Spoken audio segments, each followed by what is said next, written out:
ప్రియమైన వారలారా, యేసుక్రీస్తు నామమున మీకు నా ప్రేమపూర్వక శుభాకాంక్షలు. ఎలా ఉన్నారు?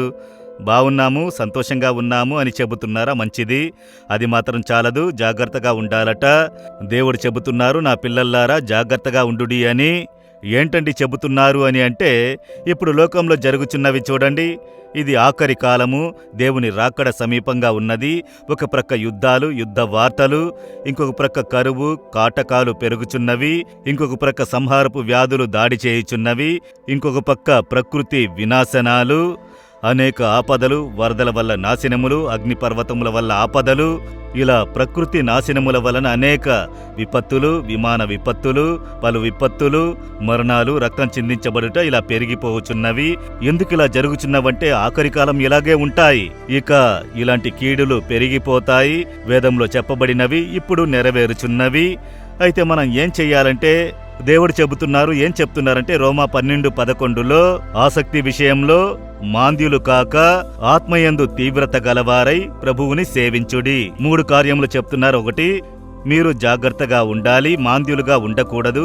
ఎందుకండి అని అంటే, శత్రువైన సాతాను గర్జించు సింహము వల్లే ఎవర్ని మింగుదునా అని తిరుగుచున్నాడు.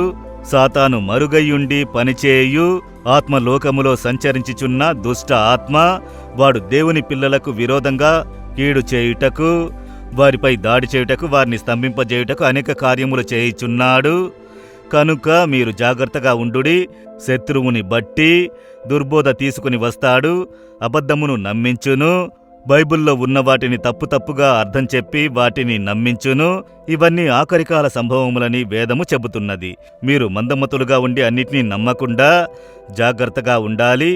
దేవుడు ఇందుకే చెప్పారా? ఇవే నిజమైన అర్థమని ఎరిగి వాటి ప్రకారం నడుచుకోవాలి.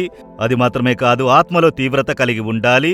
మీరు పరిశుద్ధాత్మను పొందుకున్నవారు ప్రతిదినం ఆత్మలో నిండి అన్యభాషలో ప్రార్థించి ఆత్మలో తీవ్రత కలిగి ఉండాలి.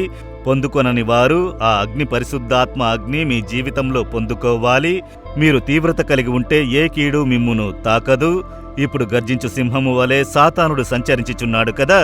సింహము దేనికి భయపడునో తెలుసా? నిప్పుకి భయపడును, అగ్ని, ఫైర్. అడవి మృగములు ఈ అగ్నికి భయపడును. కనుకనే ఈ ఎస్టేట్లలో పనిచేయువారు రాత్రుల్లో ప్రయాణానికి వెళ్లేటప్పుడు అగ్ని దివీటిలను చేత పట్టుకొని పోతారు. నిప్పుకు భయపడును. పరిశుద్ధాత్మయగు నిప్పు, అగ్ని మీలో దహించుచున్నదంటే మిమ్ములను చూసి సాతానుడు భయపడును, మిమ్మును సమీపించడు, మీకు దూరంగా నిలబడును. కనుక దేవుడు చెబుతున్నాడు, ఆత్మలో తీవ్రత కలిగి ఉండుడి. ప్రతిదినం పరిశుద్ధాత్మలో నింపబడి ప్రార్థించాలి. కనుకనే ఉదయం లేచిన వెంటనే వేదవాక్యమును చదివి బాగా ఆత్మలో నింపబడి ప్రార్థన చేయాలని చెప్పడానికి కారణము. అయితే ఈ దినము ఏ సమయము, ఎప్పుడు, ఎక్కడ సాతాను మీ మీద దాడి చేయునో తెలియదు. అయితే మీరు వారిని జయించాలంటే ఆత్మలో తీవ్రత గలవారై ఉండాలి. 3వది, ప్రభువుకి సేవ చేయుడి. దేవునికి ఏదైనా సేవ చెయ్యండి. వాటికి సేవకులున్నారు కదా, మీరున్నారు కదా, సేవ చెయ్యండి. నేను బ్యాంకులో పనిచేస్తున్నాను, ఐటీలో పనిచేస్తున్నాను, బిజినెస్ చేస్తున్నాను, మీ కొరకు కావాలంటే సపోర్ట్ చేస్తాను, చాలదు. మీరు ప్రార్థన చెయ్యాలి. మీరు ఇతరులకు యేసుని గురించి చెప్పాలి.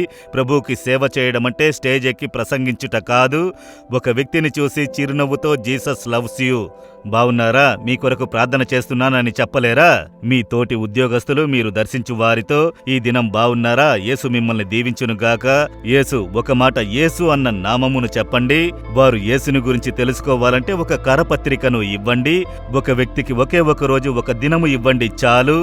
అలా దేవుని కొరకు మనం సేవ చెయ్యాలి. అలా సేవ చేసినప్పుడు దేవుడు మనల్ని బట్టి సంతోషించి మనల్ని కాపాడి ఆశీర్వదించి నడిపించెదరు. దేవునితో చెబుతారా, దేవా నేనెప్పుడు జాగ్రత్తగా ఉండాలి, మందముతో ఉండకూడదు, ఆత్మలో తీవ్రత కలిగి ఉండాలి, పరిశుద్ధాత్మలో నింపబడి ఉండాలి, మీకు సేవ చెయ్యాలి. నాకు మీ పరిచర్య చేయుటకు, మిమ్ములను గూర్చి నేను ఇతరులకు తెలియజేయుటకు నాకు కృపను ఇవ్వుడి. భయముని, సిగ్గుని మార్చండి. మిమ్ములను గూర్చి అందరికీ ప్రకటన చేయుటకు నాకు సహాయం చేయుడి. యేసు నామములో ప్రార్థిస్తున్నాను. Amen, amen. Jesus redeems Telugu YouTube ఛానల్ను సబ్స్క్రైబ్ చేయండి. సబ్స్క్రైబ్ బటన్ను క్లిక్ చేయండి మరియు బెల్ బటన్ను నొక్కండి. ప్రతిరోజు కార్యక్రమ సమాచారం పొందండి.